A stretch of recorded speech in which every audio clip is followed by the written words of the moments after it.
Hello, friends, and welcome back to 20 Questions With. For those of you who are new here, this is my fun way of introducing you to new costumers and costubers by asking them 20 silly questions. Today, we are talking to my good buddy Gigi from Donna History, Cocktails and Costumes, and Costuming in Color, which she does with me. Welcome to my channel, Gigi. Thank you. It's great to be here. I'm so excited about this one. Gigi and I have a channel called Costuming in Color, which we interview costumers of color with not silly questions, although it's sort of the same format.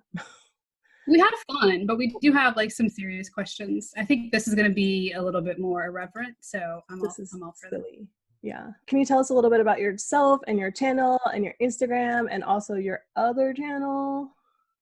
Okay, so the channel I started out with is Donna History, and that is a channel kind of dedicated to all of my Italophile research, mainly in the Renaissance and late Middle Ages. So what's Italophile? People who like Italy, yeah? People who love, like, Italy loving. That's what it means. Literally. Oh, okay. Like how I like England a lot, so I'm called an Anglophile. Anglophile, Francophiles, right? Audiophile. Okay. Love music, Italophile. And when you asked me that, I had to pause because it's kind of, I don't usually admit that. Like, I don't usually use that word, but I think that word is appropriate because I'm always talking about Italy. So I might as well just go ahead and embrace it. I wonder what the word for New Zealophile is. So I wonder what the Latin term for New Zealand would be. I don't think it was New Zealand when Latin was a spoken language, so I'm not sure. I don't know if New Zealand was a known quantity when Latin was spoken. Not by the people who were speaking Latin so much. Yeah. I wonder what they called that whole area of the world. Oh, yeah. An interesting research project. Okay, so where was I? La Belladonna History. That's my Italy-loving situation, historical mostly. A little bit of just travel in Italy, but it's historical based. And then Reenactors of Color is just about people who do living history and costuming who are of color. So Reenactors of Color on Instagram. And then I have labelladonna.net is my blog, which I haven't done much with lately because I've been focusing on using Instagram. It's so much easier to post on Instagram than to write a blog post. You know, you can do a thing where it automatically posts to your blog or vice versa. Lies. Seriously? Yeah. Are these lies? No. No, I'm not making that up. You can totally do that. Okay, I want to learn how to do that. Okay. I do research for my Instagram posts, right? Yeah. But they're like little tidbits. Most of the time when I posted on my blog, it would be like 7 or 8 paragraphs of well-researched material. And so I just haven't been doing that. I love like the little snapshots of history or costuming. So yeah, I'm going to look that up. Thank you. And I think that's it. Oh, no. Costuming in Color. Yeah. Nope. Cocktails and Costumes. Yeah, sure. I do some other things too. I do Costuming in Color with You, which you talked about a little bit, but it's a lot of fun. I'm meeting people that I didn't really ever think I would get to know because we're asking them, to be interviewed and chatting with them before we set up their interview. So even though you guys haven't seen like all of the episodes yet, like I'm really getting some exposure to some amazing people and I can't wait for you all to meet them. And then on my own, I do Cocktails and Costuming, and it's that exact phrase on Instagram, Cocktails and Costuming, where we have a cocktail, a glass of wine, and we talk about costuming in general. So there's a lot of things going on for me now that I list them all right now. But I think during the pandemic, I've had a lot more free time and I've wanted to explore more social media stuff. So there you go. For anyone who's interested in any of these things, I will link them, of course, all down below for you, along with Gigi's other various links that she has for you so that you can find her in all the iterations that there is Gigi. Are you ready to play 20 questions? No, but let's go. Okay. I'm a little bit here. Like, okay, so for introverts, this is like I have to expose myself to people in a way that's not scripted. I don't know what you're going to ask me. I'm trusting you. I'm trusting all of you is what I'm trying to say right now. Okay. Favorite flavor? It's easy. No, it's not easy. So, favorite flavor in general, like when I go get a snow cone or a snowball, we call them here in New Orleans. No, any flavor. I get like watermelon, but then with ice cream, I like Butter pecan? Oh gosh. Let me think about this for a second. It could also be a savory flavor. It could be, because like when I'm cooking, I love like ginger and curry. So, but let me think my favorite flavor of all the flavors. I'm a foodie. I don't. What's your favorite flavor? I'm like butter. Oh, you know what? What? Honestly, that garlic. Yeah, okay. I cook with so much garlic. I put garlic in like everything. So if it's not something sweet, it's garlic is like a flavor I want in whatever I'm eating. Mhm. And if it's sweet, I like strawberry. Ah, okay. Perfect. Yeah, my grandma did this thing when she was little or when I was little because she grew up during the Depression. And so apparently you did this thing where you put butter on just crackers and you just ate them. Like that was a treat. Turns out on saltines, It's good. it's real good. If you could trade places with any other person for a week, famous or not, living or dead, real or fictional, whom would it be? So Katerina Sforza? I thought you Uh, were going to say that. yeah. Yeah. I want to know what her life was like so badly. I want to know what the life of a noblewoman in 15th century Italy was like. And so I would pick her. Or just any random person of like middle class wealth in Italy in the 15th century. I'm very curious about that. I read a lot about what it would have been like, but Mhm. a lot is conjecture because women's voices weren't really super valued. So we don't have a lot of their firsthand accounts. So yeah. I would prefer someone without like plague, for Well, example. someone kind of middle class because they kind of could flee to the to the country or stay in their villas and hoard up with kind of like we're doing during the pandemic. Like I ordered Costco and our local grocery store, and I have a wine club shipment, and I'm sheltering in place. Right. Yeah, yeah, for sure. What did you want to be when you grew up? So many things. So when I was little, of course, I like wanted to be all of the like superhero. I wanted to be Shira.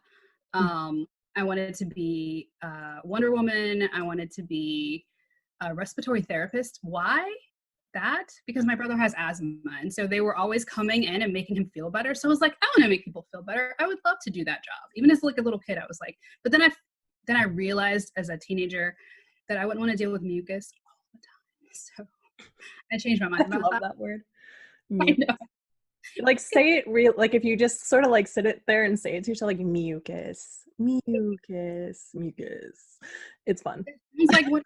Oh, mucus. That's what Anyway, I do when I'm sick, is I say funny sick words. are they onomatopoeias though? Are they words that like sound like what they're spelled like? Sometimes, yeah, but like there's just a lot of really funny words in this world that you can just my favorite one is actually bowels. Like this is really TMI, guys, so just skip it if you need to, but like if you're sitting there and you're in pain and you want it to like move along, there's nothing like howling like a wolf the word bowels to make you feel better because you'll giggle and then you'll do the thing. So you just go bowels, like do it. Try it. My mastiff would die if he would start howling if I did that. Yeah, that's even funnier. You'd laugh even harder because then you'd Yeah. be howling, he'd be howling, and then you'd laugh, and then you do the thing. I will try that and report back to you, Miss T. Okay. I've had many people report back with like high success, or at least it makes them feel better because now they're laughing. Yeah, I like that. Yeah. Who is the most interesting person you've ever met? Everyone I met in DC when I was working for the federal government was hilarious to me. DC is a very weird place. Yeah. So they were all I'm not gonna go there. So who else? Interesting. What was the question again? Can you use the word in a sentence? What was the question again? Who is the most interesting person you've met? This person is interesting. Interesting. I don't think I meet people who I don't think are interesting, honestly. Mm-hmm. I mean, I learn something with everyone that I meet. Oh, I know. I do know. So, um, we were traveling across country in the RV, and we went to this really small, really old, like 20s heyday hot springs in the middle of, where were we? Montana. Oh, So like uh-huh. we were in Montana on like Highway 2. It was just there I were think all these I've been there. like Sims hot. Yeah. So the reviews and the pictures are like really, really old. Like, so I was thinking it was going to be like a luxury resort because that's what they tell you that they are. But Mhm. maybe in the 20s they were, but they're not now. Mhm. So we arrive and it is like, it's not like what I expected at all. I wanted like 5-star and it wasn't. I wanted to like be pampered and like relax and have people bring me drinks, and that's not what was going to go on. I did get to soak in a lot of like different pools, Mhm. and they also have like these private bathrooms, which is really cool from the Yeah. 20s. I mean, it was a neat experience. But there was a lady there. I don't know if you remember or if she was there when you were there, but she goes there every winter. So it was when we were coming back to New Orleans from the Pacific Northwest. So it was winter for Montana almost. And it had to be like November. So she goes there every winter and stays there. She's like 90 years old. She wears like all this makeup, like that Drew Carey guy. No, no, no. Like the lady who's on the Drew Carey show with the blue eyeshadow. You know what I'm talking about? Like she wears, but it's legit. Like she's not doing it to make fun of makeup or Yeah. wears like these boas and she has like her hair teased up and she's got a full face of makeup on and she just hangs out there Wow. every Yeah. day. She stays there the whole winter and she soaks in the tubs. Maybe that's why she's still alive. And so when we checked in, I saw this stack of postcards at the front desk with pictures of this lady. So I picked up the first one and there was like another one behind it that was a different pose.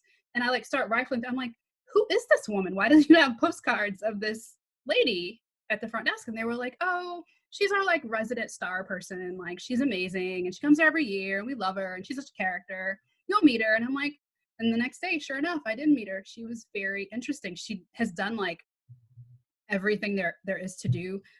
She's worked at a radio station. She's like worked as a war nurse. She's, had kids.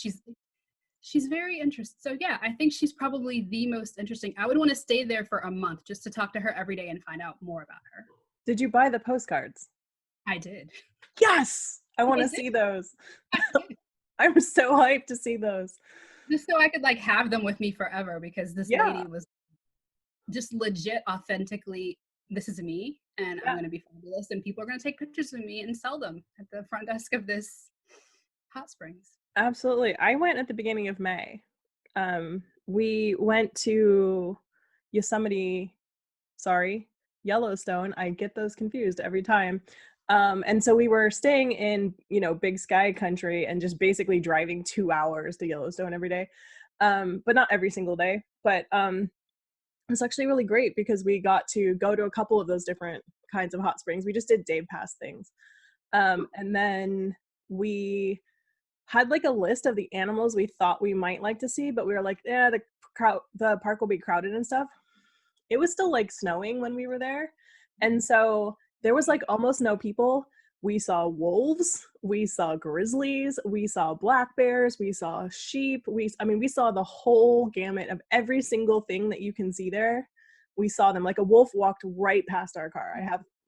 And I was standing out of the like open top thing in the car. What is that called? Sunroof. Like like full on paparazzi, because the person who was driving my car with this massive car, it was like one of those expedition things, and he just stops in the middle of the road, and I'm like, why are we stopped? And on the road there's a wolf just staring at us, and I'm like, oh, is that what That's I think it is? And he's like, yeah, like mind blown. So yeah, Montana was crazy. and I have not been to Yellowstone yet because every time we go up there, we're heading like in March or April, and it's still too early really to Yeah. go because there's still like snow on the ground and you can't do a lot of the hikes and stuff like that. So, and then when we come back, it's like November, same deal, snow on the ground, you can't do a lot of the hikes. So I keep missing it. So now You should take you're like making a mid week sometime and pop over. you're Because right. we're already all the way up there. I know, all the way up there. Oh my God, 6-day drive. Yes. Yeah. Yeah. If you could choose your dreams, what would you prefer to dream about? Eating really good food in different places. Yeah. Like, so that's one thing I love about travel is I get to travel places and eat the cuisine of the area. And I love food. Like, I'm from South Louisiana. We spend our time at one meal talking about what we're going to make the next meal and how we're going to make it, and oh yeah, but my dad made it like this and you should try this. So it's a thing for me. It brings me joy to eat and to find new dishes that I've never tried before and savor them. And it kind of helps you get to know the culture that you're visiting, whether it's the culture in the next state or in the next, the country over. So some of my best dreams are about traveling and meeting people around like a dinner table or like a cafe and just eating and savoring things and trying things and talking. So I would prefer those kinds of dreams. Yeah, that sounds great. What weird quirks did you pick up from your parents? My mother does So not howl bowels, by the way. That's all me. that's I'm happy that you admitted that it was all you. I had a feeling it was, but confirmation is good. So for my dad, I think I got a little bit of silliness. He's pretty quirky and silly.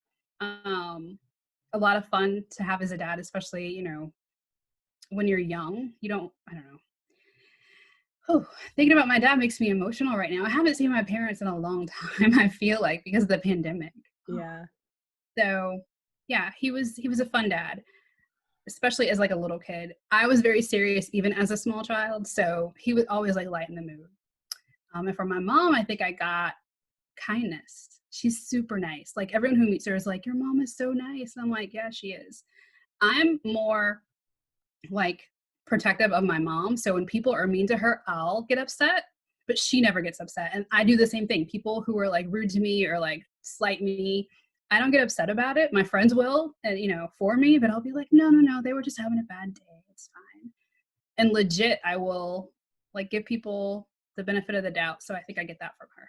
Did you get any weird quirks? Like my dad, when he's super stressed out, goes, "Eh," and I do that. If everything my dad did that was weird like that, I refused to do because I hated him for doing it because I'm like, be normal, dad. Like, don't make noises like that. He would lick the side of my face. He would hold me down and like lick my cheek because he knew I was like a germaphobe.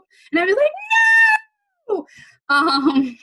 He could move his ears and I would try my best. Like he could just move them like by thinking. I don't know what he was doing. I don't know what muscle he was moving, but he could move them. I can never do that. So I think I like vowed never to do those things as an adult because I'm like, I won't irritate other people like my dad irritates. I did promise myself that also. And then one day I was really pissed and I was like, ugh, and I was like, oh no. Let's see. Quirks. Definition of quirks. Can you use that in a sentence, please? Weird shit your parents do. I don't lick people on their cheek. I can't move my ears. I don't lick, but I do bite. Okay. If I like you a lot, I might just like nibble on your shoulder a little bit. What? How did Especially if I'm hugging you. Point right there and be like, here's where I do the bite. I'm just letting the internet know how weird I am today, apparently. I don't want the internet to know how weird I am. When I started dating my husband, I had known him for like a long time, like 6 years we were friends. And I was like, I gotta warn you, I'm really weird. And he's like, no, you're not. I've known you a really long time. Like 2 weeks later, he's like, dude, you are so weird. I mean, at least you knew. I mean, I know that I'm different. I don't know about you. I do claim weird too, though. I claim weird, but not because I lick people. I'm okay. So I will say, when I'm nervous, I clear my throat a lot. My mom does that. Mm. Can we circle back to this question, please? Sure. If you were a potato. Hey, do I do any quirky things? Yeah, you make me pull the meat off the bone. What did he say? Okay, so he's right. I would have never thought of that. So I'm really weird about food, and I make him like I don't eat meat with bones in it, and so I make him pull the meat off of it for me. Like I'll be like, "Hey, can you come in here and like pull all the meat off of this chicken breast?" Like you do for kids. And my parents did that for me when I was little. I will say they enabled that quirky part of me. They were enablers. That's what my parents did. I didn't necessarily like take any of their quirks because I wanted to be different than them. I did want to be different than them consciously, but they enabled me in so much weirdness. Like I will not, yeah, if there's a bone in it or if there's a shell to it, you got to get rid of that before I'll eat it. Like I've ordered like barbecue shrimp before here, which is a big thing down here. And they'll bring it out like with the head on, and I'll be like, absolutely not. Can you take it back? No and heads. the head. I don't want to look down and have my food looking back at me. Like, come on. Yeah. I'm with you. That's from the Peanut Gallery. I love that he was like ready. Yeah. He should be in here answering these questions for you because he would probably think of a lot that I will not. But okay. If you were a potato, what way would you like to be cooked? Ooh, so potatoes are amazing and I love to eat them all different ways, right? Like Proud to be Irish right now. which way? I'm actually a card-carrying Irishman. I don't know if you know that, but I went to this bar in the Panhandle of Florida. I forget the name of it, but I carried around that card for years because I'm like, I have a card that certifies that I'm an Irishman. And lo and behold, I did my DNA. Irish in there somewhere. I feel like everyone's Irish. Don't steal my thunder. Like I'm trying. Okay. I want to be so special.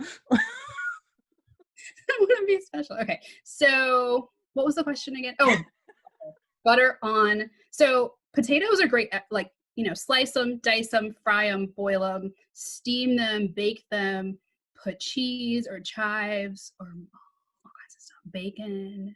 Anyway, just butter, salt, butter and salt. But how would you be cooked? Baked, boiled, fried? Baked with butter and salt. I mean, potatoes are perfect. They don't need a whole lot. And so that's a metaphor for me. I don't need a whole lot. I'm who I am. So put some, like, just some butter, some really nice, like, Irish butter, by the way, Irish. Oh, for sure. Yeah. And some sea salt and just, so good. Yeah. Yeah. What was something you thought would be easy until you tried it? Sewing. Yeah. And what else? So, like, a lot of things look really easy, like rock climbing. They're like, you just put your hand here and you put your foot there and it's great. No. They don't talk about the, like, lifting your fat ass up by your fingertips. These fingers are not made for rock climbing. I was not prepared. This joint cannot hold all of me. No, you have to build that up, right? I think. Yeah. And also, so the first time I did it, it was on one of those like rock walls where you have like the harness. And so I thought for beginners, they kind of helped you up with the harness. I thought they pulled on that. And I was very upset when I was like, are you going to help me out or not? And they were like, no, this is just in case you fall. And I'm like, I was misled. You were. All right, tippy tappy dog, go out of the room.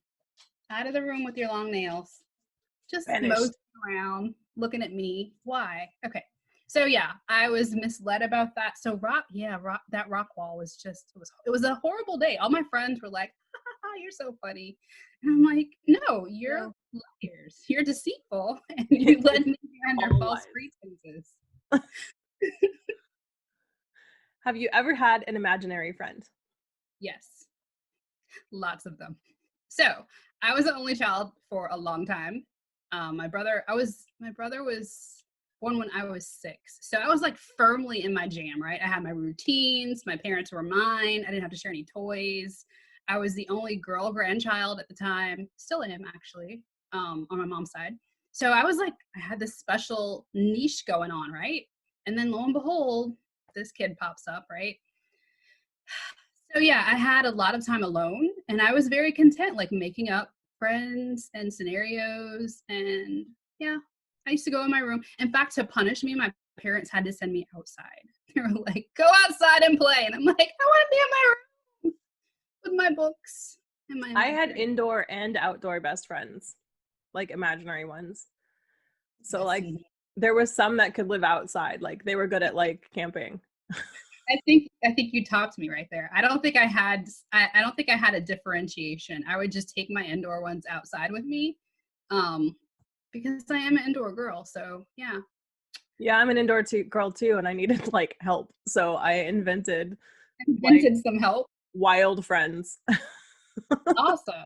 Yeah. That's like organic self-help right there. Yeah. I'm like, I'm gonna invent it for myself.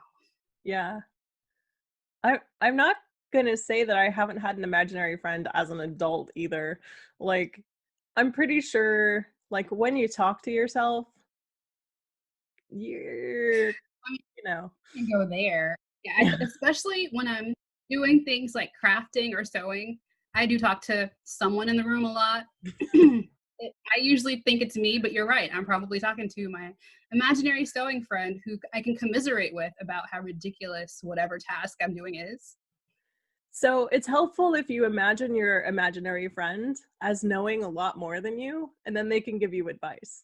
And then you feel confident about what you're doing. Can you is there maybe a series of webinars you can do about how to have an imaginary friend as an adult that I could sign up for? Because I Okay. would take notes from you on that. All right. I could make tens of dollars. It would be fantastic. No, I think you can make 20s of dollars actually. Ooh, I'd beat YouTube. I will say a lot of my imaginary friends when I was a kid were like inanimate objects that I would just like practice anthropomorphism with. And so like things in my room that were not alive, they would get names and I would talk to them and they would have personalities. So I still do that as an adult. And it wasn't until just now when I turned on the fan that I realized it. Cause I was like, all right, Mr. Fan, Right. gotta go on, but you can't make a lot of noise right now because I'm filming. So maybe there is still some imaginary friendship going on and we could do a joint webinar on how to make that happen for other Yeah. people. Yeah, I like the buddy system. I have full-blown conversations with my plants. I mean, yeah, right? I Not could gonna see that. say I don't have imaginary friends. Well, I don't have plants because I kill them. So unless I wanted to be an imaginary wanted for murder person, What I is would. what is imaginary friend decide?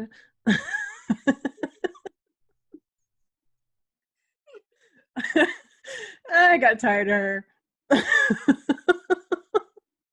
Oh my gosh, I knew this was gonna. I was trying to keep it from going to the giggles, but it's there. So let's just embrace it. Yeah. All right. If you were famous, what would you like to be famous for? I would like to be infamous.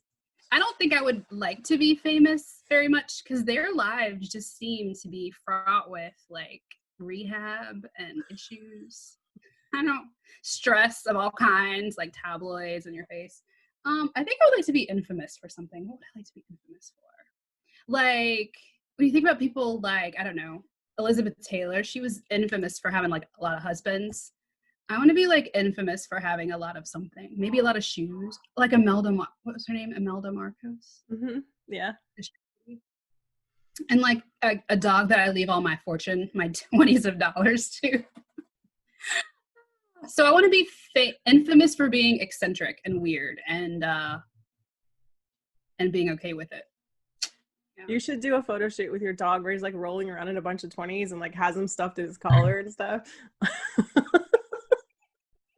He would totally go for that because he loves to wiggle around on his back in the grass in my yard. He loves to do that when the sun is out. So I could just like wait for a good sunny day. Yeah. Him out and be like lay there and he would totally flip over and then like around. make it rain on him so he gets all excited. Do not see, you're an enabler. That's why we're friends, because you also yeah. If you had to use a fake name, what fake name would you make up? So I already have a couple. So a friend of mine reminded me of this. So when I go to Washington, the friend that I have up there, I've known her since I was 5. So like she knows where all the bodies are buried. And she reminded me this past summer, and I had completely forgot. I told her that when we would go like So football's big here, kind of like in Texas, football, like high school football. It's big here. And so we would go to different football games in my town, Friday nights, right? And, there'd be people there that I didn't want to know who I was because I didn't want them to like see me in the mall and be like, hi, Gigi. So I was like, tell them my name is Peaches Capone. And so Peaches Capone was my I don't want you to know who I am name. And then when we got old enough to like go out dancing and stuff, I'd be like, Peaches, that's my name, Peaches Capone. So yeah, that made sense to me for some reason as a teenager. I thought it was funny. And like now I have a lot of nicknames. Yeah. Like, Gigi, but like almost in every like phase of my life, I've had a nickname that's different. So people who know me now as Gigi, when I first started my career, I had a completely different nickname. And the people who I email and say, hey, how are you doing? It's been like 10, 15 years since I've seen you. What's up? And they're like, who is Gigi? Why does your signature say Gigi? You're not Gigi. And I'm like, oh, that's right, because you knew me under my old name. So I've been known by my middle name, which is Kiana. I've been known by my first name, which is Jatrice. I've been known by nicknames for my first name, which are Treese and Tracy. And then I've been known as Gigi. So, and also your SCA name, because like my friend Morgan knows you by that name. Right. So that's a nom de reenactment. Yeah. So I chose that one, and yeah, I have a lot of names already, so I don't need any more nicknames. I have enough to choose from at this point. I like Peaches Capone. But when you started this story, I thought you were going to tell me when I go to Washington, I use a completely different name. That would be weird. I would don't admit that on the internet, dude. I know, that would not be something I would admit to you on the internet. It might be something I did, but I would keep it a secret.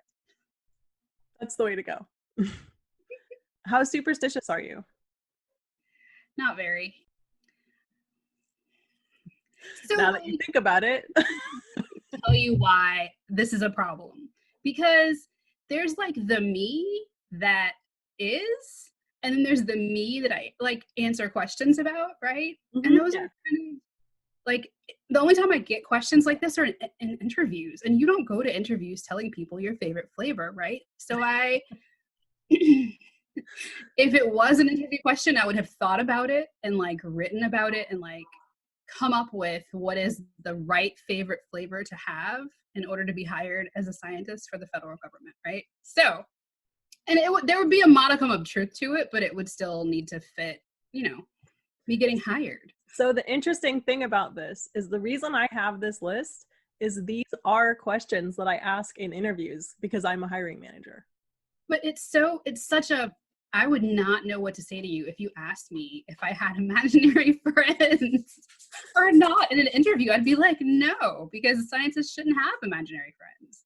Well, the reason I ask them is because I'm not a scientist. Like I lead a team of web producers, and I can teach anybody to do that if you have an organized brain. So what I'm looking for is that you mesh well with my team, because the team dynamic matters more to me than what you already know about HTML. Like I can teach you HTML. So I'm trying to figure out A, how teachable are you? And B, are you a good fit for our team? And so I ask these questions to find out how unbelievably absurd you are, because the more absurd you are, the more you're going to fit into my team. Yeah. Okay. So I have a comeback for that. I have a retort.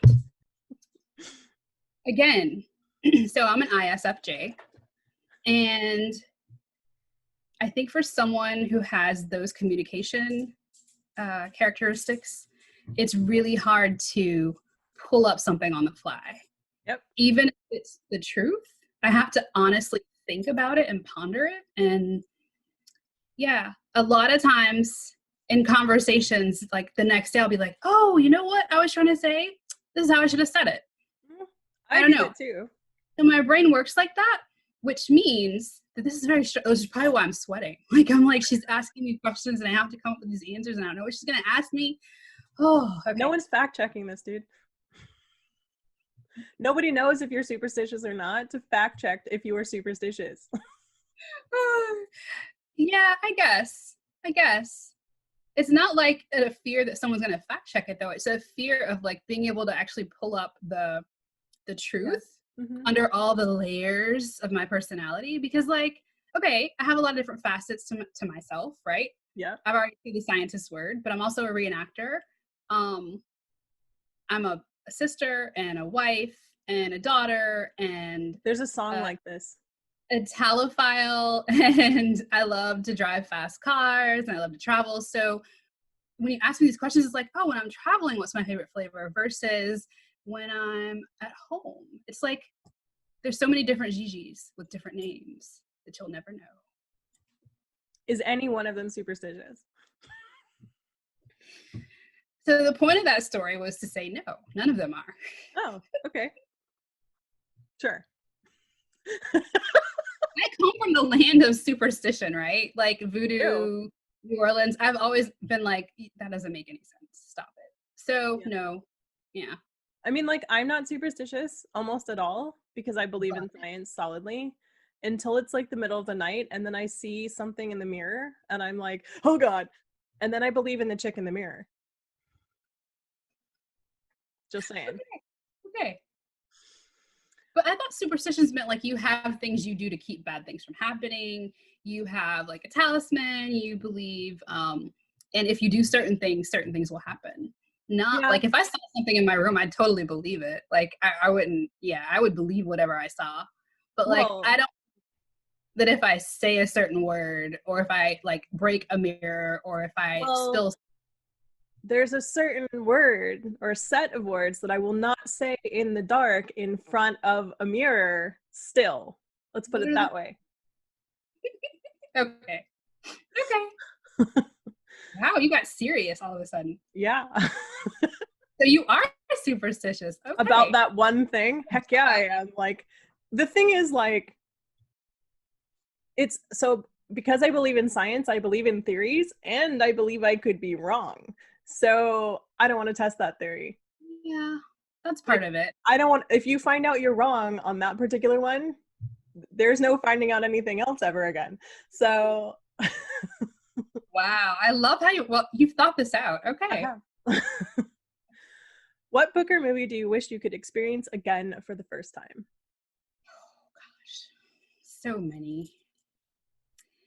many, especially experience again for the first time at the age when I first read them, because I've gone back and like watched movies and like read books that I read when I was really like young, and I'm like, why did I like that? Like, why was it so mind-blowing at the time? Because I've lived another 20 years or 30 years. How old am I? 40.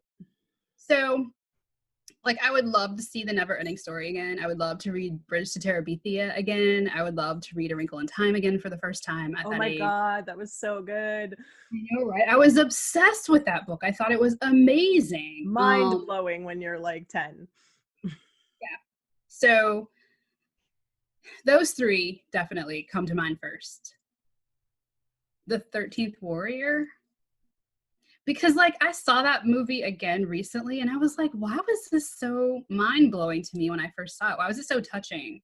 And I don't know exactly why, but it was. And so it still is like a nostalgia, but in actuality, it's like the filming is kind of crappy, like the videography and the quality of the film and the lines are kind of cheesy. So I'm like, why do I love it?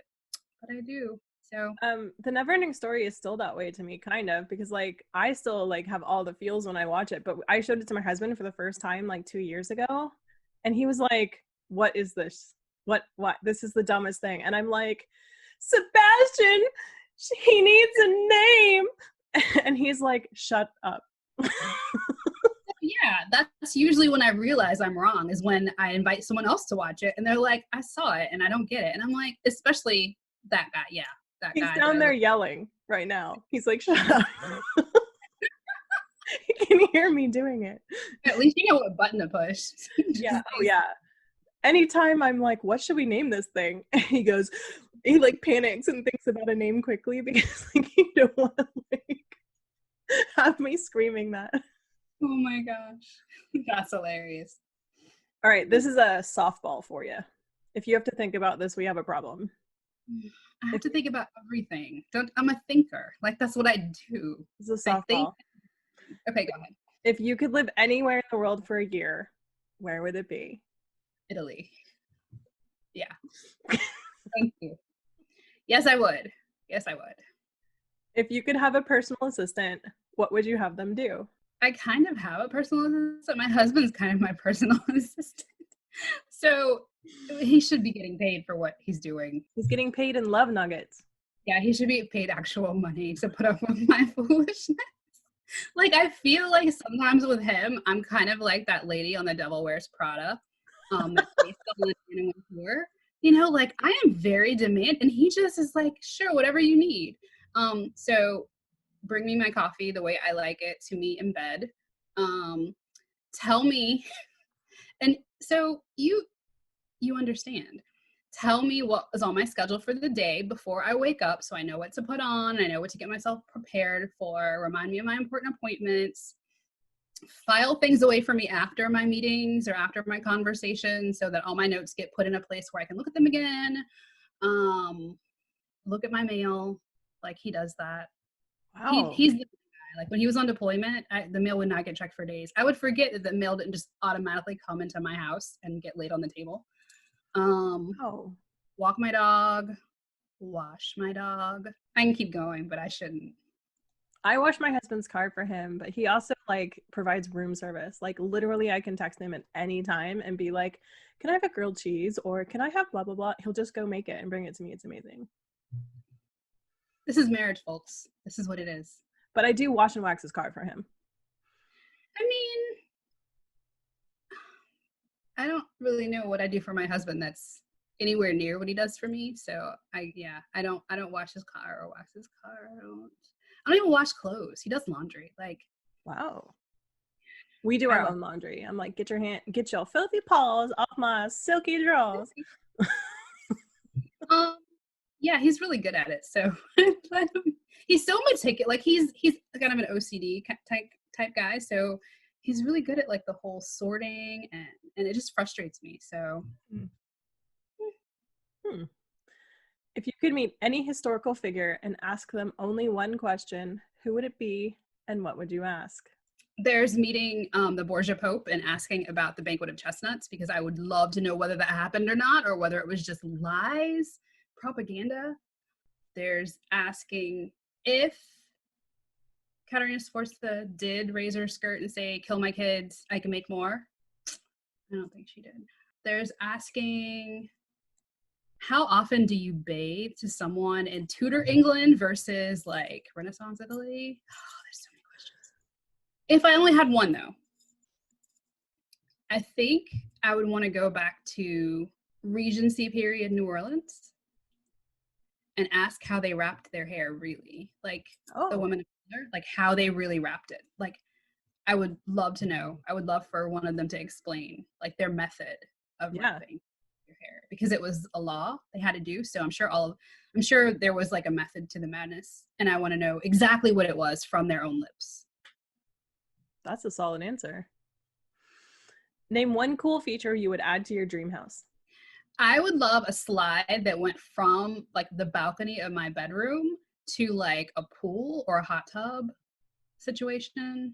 Maybe a pool, because a hot tub you could hurt yourself. Like a huge hot tub, like a 20-person hot spring area of my pool. Okay. A hot tub with a deep end. Yes, like a for real hot tub. Yeah. That's awesome. That's really awesome. You have 5 minutes to hide a paperclip in your home. A detective is hired to find it, but if he fails, you will get $100,000 as a reward. Where would you hide the paperclip? Well, what if this happens and I've told you on the internet that I can't hide it there?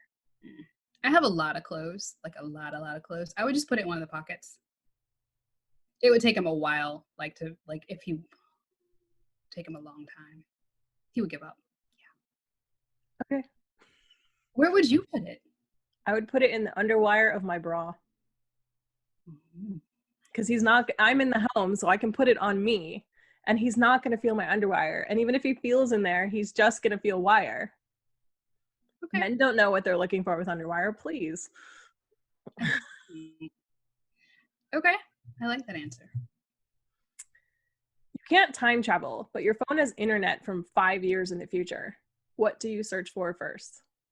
Like who won what games and what the scores were so I could bet on it. Like in Back to the Future. Yeah, Like yeah. That's always been my answer also. Like it comes to my head because that's perfect. But honestly, if it wasn't about money, if it wasn't about like personal gain, so I could do more reenactment and research and travel, because the ends justifies the means, right? So I think I leave would it want. to a Italophile to say something like that. I know what I really want to know, not just what sounds good or what I think someone else would say. What would I want to know in the future on the internet? Ooh, so I would probably want to read people. This is gonna be dumb. I would want to read about like. No, I'm not gonna say it. I'm not gonna say it. It's too nerdy. Why? Why do I think things like this? Yeah, I think betting. Okay. That's so shallow, but I would No, want to. I've always said that too. Well, I mean, I have two. I would either look that like those seem like the most awesome, like, self-serving sort of thing to do. Yeah, I would also want to know if things got better. I would be afraid to know that things got worse. Yeah, that's true. So, But you might have an opportunity to fix it, I guess. But then you're talking about time paradoxes and yeah, so that's why that was out though. Like if I found it about disasters and tried to help people, like yeah, that's not okay. I guess yeah. financial gain really isn't okay either. But like the thing I was thinking that I was like I'm not going to say that is like I would want to see who has like the new best research on like patterns and if there have been any other archaeological finds of like things like cuts of dresses and like so I could do the stuff now that people are going to be doing in 5 years. Did George R. R. Martin finally get that damn series finished? I would never look that up. I have written this man off. No, he is inconsiderate. He's inconsiderate. He knows he's old. He knows he's old. He knows he could die at any moment. He does not care about us. And so I don't care about him. I'm with you. All right, the 20th question. If you could have any artifact, piece of art, or thing from any art gallery or museum, what would you have? There's a portrait in the National Gallery of Art in DC that was painted by Titian of a lady in a green, like Venetian, Turkish type robe. He painted it in 1550. It's gorgeous. Like the detailing on it, it's huge too. It is beautiful. And the first time I saw it, I was kind of speechless because I didn't realize it was there. And so I turned the corner and this painting that I've been looking at, wanted to make a dress from was right there. And I got to take all these really cool pictures and it was nice. But yeah, I think that one, because there are other ones like it of similar poses. So it wouldn't be taking something away from people who would like to go to a museum and look at a dress like that. And I don't think I could take like a single work of art that I feel would be robbing humanity of being able to go look at it anytime they want. So like, well, you have it, but that doesn't one. mean you take it away from people. Like you could still let the museum display it if you wanted to. It would just. Oh, I thought you were going to say I could let people come to my house because no, they can't. Well, but then it's not mine. No, I want it in my house. Half of the art in museums is owned by someone and is on loan to the museum. I totally agree, but I wouldn't let them have it. I would feel like I want to wake up every morning and look at this woman in green in my house. Okay. Yeah. I want a piece of beauty and amazingness to be with me. So that's what I interpreted the question as. What would I want to have with me? And I think I would want that painting by Titian. Okay. That's awesome. Sometimes send me a picture of that picture so I can see what it looks like. I will. Of course, there's other stuff that I think is cool too, but some of it is like singular stuff that I wouldn't want to take away from the, from the general public. And I'm not good with sharing. Did I tell you that I was the only child for 6 years? I was never good with sharing. All right. Super controversial bonus question. Is a hot dog a sandwich? No. Okay. Why? It's absolutely not a sandwich. A sandwich has 2 pieces of bread. A hot dog bun is 1 piece of bread. Okay. It's actually cut a roll. And if your hot dog is 2 pieces of bread, like if your hot dog bun is cut in half, then it's not a hot dog. That's wrong. What if it just splits? I mean, if it happens, okay, if it happens by accident, but I know people who are like, oh, but I cut mine in two. You're wrong. It's supposed to be nestled in. So do you think a meatball sub is not a sandwich? Because that's one piece of bread also.